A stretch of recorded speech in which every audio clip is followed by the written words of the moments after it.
বিকাশ ভট্টাচার্য যেটা বলেছেন সেটা সিপিএম কেও হজম করতে হবে যে মমতা বন্দ্যোপাধ্যায় পরিবারের সদস্যদের সাথে আমার সম্পর্ক আছে, তারা আমার কাছে নিয়মিত আসেন। পশ্চিমবাংলায় এই যে মানে সিপিআইএম দলের নেতাদেরও বিশ্বাসযোগ্যতা নেই, দিলীপ ঘোষের বিশ্বাসযোগ্যতা হারালো, ফলে দিনের শেষে কিন্তু এই প্রশ্নটা আসবে যে পশ্চিমবাংলায় বিরোধী কোথায়। ফলে এক জগন্নাথ ধামের আশীর্বাদে মমতা বন্দ্যোপাধ্যায় বিজেপির শিবির ছত্র খান করলো।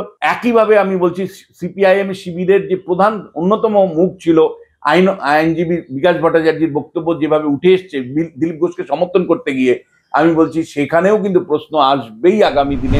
বিকাশ ভট্টাচার্যের আমি একটা ইন্টারভিউ দেখছিলাম, বিকাশ ভট্টাচার্য খুব সচেতন ভাবেই দিলীপ ঘোষের পক্ষ নিয়ে বিজেপি দলের মধ্যে যে বিভাজনটা আছে আরো বাড়িয়ে দিয়েছে। এবং ওটা বলতে গিয়ে অবশ্য বিকাশ ভট্টাচার্য যেটা বলেছেন সেটা সিপিএম কেও হজম করতে হবে যে মমতা বন্দ্যোপাধ্যায় পরিবারের সদস্যদের সাথে আমার সম্পর্ক আছে, তারা আমার কাছে নিয়মিত আসেন, তারা মানে যদি কোনো অনুষ্ঠানে ডাকে আমি যাব।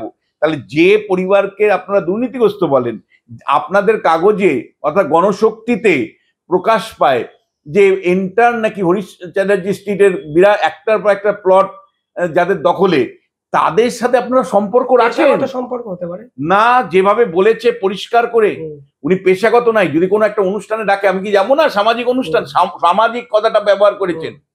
ফলে আমি বলছি বিকাশ ভট্টাচার্যের ভূমিকাটাও কিন্তু মানুষ কিন্তু ভালোভাবে নেয়নি। মানুষ প্রশ্ন তুলেছেন যে যাদের বিরুদ্ধে আপনারা লড়াই করছেন, যাদেরকে বলছেন যে একটা রাস্তার অধিকাংশ জমি দখল হয়ে গেছে, তাদের পরিবারের সদস্যদের সাথে বিকাশ ভট্টাচার্যের সম্পর্কের কথা বিকাশ ভট্টাচার্য নিজের মুখে বলেছেন, এই নয় যে অন্য কারো XYZ এর মুখে তিনি ইন্টারভিউ দিয়ে বলছেন। ফলে আমি তোমাকে বলছি পশ্চিমবাংলায় মানে এই যে মানে সিপিআইএম দলের নেতাদেরও বিশ্বাসযোগ্যতা নেই, তৃণমূল বিজেপির বিশ্বাসযোগ্যতা নেই, দিলীপ ঘোষের বিশ্বাসযোগ্যতা হারালো। ফলে দিনের শেষে কিন্তু এই প্রশ্নটা আসবে যে পশ্চিমবাংলায় বিরোধী কোথায়। এবং আমি তোমায় বলছি খুব সচেতন ভাবে আসবে, কারণ যে কর্মীরা, যে সিপিএম এর কর্মী, ধরো আমি তোমায় বলছি ইন্দ্রনীল তো নাম, ওকে যেভাবে অ্যারেস্ট করে জেলে ফেলে রেখে দিয়েছিল, ওর তো মাথায় আসবে বিকাশ দা কি বলছে। বিকাশ দা বলছে যে মমতা বন্দ্যোপাধ্যায়ের পরিবারের অনেক সদস্যর সাথে আমার সম্পর্ক আছে, তারা আসে আমার কাছে, আমি তাদের নাম বলে বিব্রত করতে চাই না। তাহলে আমার প্রশ্ন হচ্ছে যে সমস্ত সিপিআইএম এর কর্মী সমর্থক জেলে গেছে, এমনকি মীনাক্ষী বেশ কিছুদিন জেলে ছিল, ফলে মীনাক্ষীর কেমন লাগবে আমি জানি না এই বিকাশ ভট্টাচার্যের এই বক্তব্য। এবং একই সাথে দিলীপ ঘোষ যখন বলছেন যে মমতা বন্দ্যোপাধ্যায়ও গুরুত্বপূর্ণ ভূমিকা নিয়েছেন, রাম মন্দির গঠনের মতন এখানে জগন্নাথ মন্দির মানে ধাম তৈরি করেছেন, মানে ইতিবাচক জায়গা থেকে যখন মমতা বন্দ্যোপাধ্যায়ের এই প্রকল্পকে তিনি দেখছেন এবং মমতা বন্দ্যোপাধ্যায় প্রশংসা করছেন, তখন কিন্তু আমি বলছি যে বিজেপি কর্মীকে প্রতিনিয়ত জীবন ঝুঁকি নিয়ে রাজনীতি করতে হয়, পুলিশের মামলার সম্মুখীন হতে হয়, বাড়ি ছাড়া হতে হয়, মারধর খেতে হয় তৃণমূলের দ্বারা, তার পক্ষে কোনো মতে এটা মেনে নেওয়া সম্ভব নয়। আমি বলছি এন্টার এপিসোডে যেটা হলো, মমতা বন্দ্যোপাধ্যায় এক ঢিলে কয়েক পাখি মারলেন। তার মধ্যে মানে সিপিআইএম দলের অন্যতম মুখ ছিল রাজ্যসভার সদস্য বিকাশ ভট্টাচার্য, যাকে আমরাও পর্যন্ত বলছিলাম যে একটা আনঅপোজ লিডার, যিনি সবসময় মমতা বন্দ্যোপাধ্যায় বিরোধিতা করেন। কিন্তু এখানে তিনি যে বক্তব্যটা রেখে দিয়েছেন, দেখো মানে বন্দুক থেকে গুলি বেরিয়ে গেলে যেমন তাকে আর ফেরত আনা যায় না, বিকাশ ভট্টাচার্যের এই বক্তব্য ফিরিয়ে আনা যাবে না যে আমি মমতা বন্দ্যোপাধ্যায় অনেক পরিবারের সদস্যের সাথে সম্পর্ক আছে।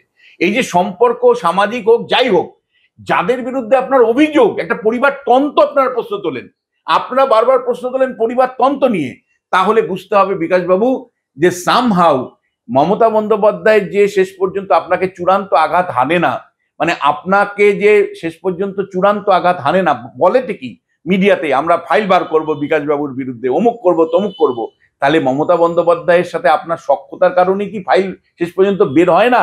মমতা বন্দ্যোপাধ্যায় শুধু ফাইলের হুমকিটা দেয়? এই প্রশ্নটা কিন্তু যে কোনো সাধারণ মানুষের মধ্যে আসবে যে আপনি যে সম্পর্কের কথা বলছেন সেটা যদি রক্ষা করেন, তাহলে মমতা বন্দ্যোপাধ্যায় সেই সম্পর্কের প্রতিদান হিসাবে ফাইলটা বের করে না। এই প্রশ্নগুলো কিন্তু আমি বলছি ঘেঁটে দিয়ে দিল মমতা বন্দ্যোপাধ্যায়। ফলে এক জগন্নাথ ধামের আশীর্বাদে মমতা বন্দ্যোপাধ্যায় বিজেপির শিবির ছত্র মানে খান করলো। একইভাবে আমি বলছি সিপিআইএম শিবিরের যে প্রধান অন্যতম মুখ ছিল আইনজীবী বিকাশ ভট্টাচার্যের বক্তব্য যেভাবে উঠে এসছে দিলীপ ঘোষকে সমর্থন করতে গিয়ে, আমি বলছি সেখানেও কিন্তু প্রশ্ন আসবেই আগামী দিনে। এটা মমতা বন্দ্যোপাধ্যায় শেষ পর্যন্ত কিন্তু জয় হিসাবেই আমি দেখছি। ইন্টার এপিসোডে তুমি লক্ষ্য করে দেখো যে মানে মানে দিল্লির যারা নেতৃত্ব তারা কিন্তু মানে শেষ পর্যন্ত না একটা কোনো শোকজ লেটার দিয়েছে দিলীপ ঘোষকে।